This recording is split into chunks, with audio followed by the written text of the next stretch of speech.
Kawhi, this was kind of a game of runs where you guys led by 15 in the first half. They made their run in the third. You guys retook the lead in the fourth. What, where did you guys sort of lose this game? In that third quarter, I thought, they came out and hit first, and the rest did a great job of competing in that third quarter, getting downhill. I think we didn't talk enough in transition, and they was getting easy baskets.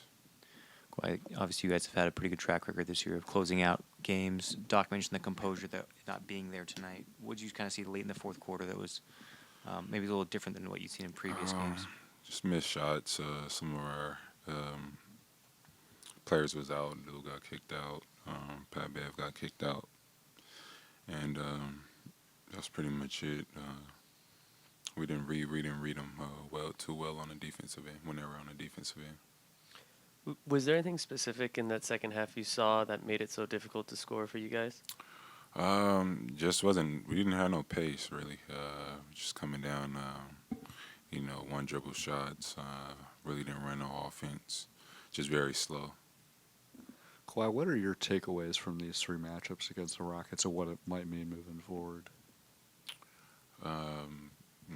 Just like any other game, just trying to go out and win, and hopefully we could get better as a team. And tonight we lost, so we got to see what our mistakes are, and try to improve for the next game.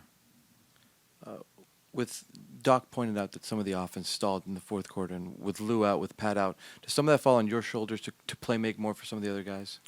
Yeah, and then just basically trying to get us into an offense and just figure out, what's really going on out there.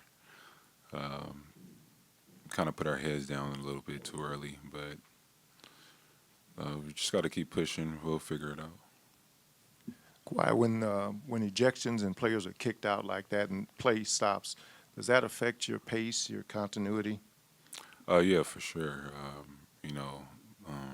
Seeing some of our key guys get kicked out and them not being in those moments where where we work on it at practice. Sometimes it get confusing, but they did a great job. Rockets did a great job coming on that second half, hitting hard, and competing to the end. Quite. Does the chippiness between these two teams do you think that got to you guys tonight? Like I said, I feel like they came in the first half with a better pace, hit first mindset, and kind of got us on our heels, and we responded too late. Kawhi, next week when you guys come back as a home game, it's gonna be at the Staples Center against the Lakers, and then but it's gonna be Christmas also. What does your Christmas mean to you, and then how do you wanna play on the game? We got 2 games before that. You asked me that the other time, and I'm not thinking about it right now. But just be able to play on Christmas will be great. Kawhi, it seems like in the first half you guys did a great job of containing Harden, but in the second half he was able to get in some of those one-on-one isolation situations. Is there any reason as to why that was? He just got into his rhythm and made shots. He kept being aggressive, and that's what great players do. Kawhi, in games where you guys have had a bigger lead, you've been able to maybe not play as much late in the game. When it is closed down to the wire, how do you manage personally your energy when you're out on the court and how you go about each possession? Just like any other quarter, just compete each possession, and hopefully we could get some execution on the offensive end, get some open looks, and make sure our rotations are great on the defensive end. Pretty much the same thing.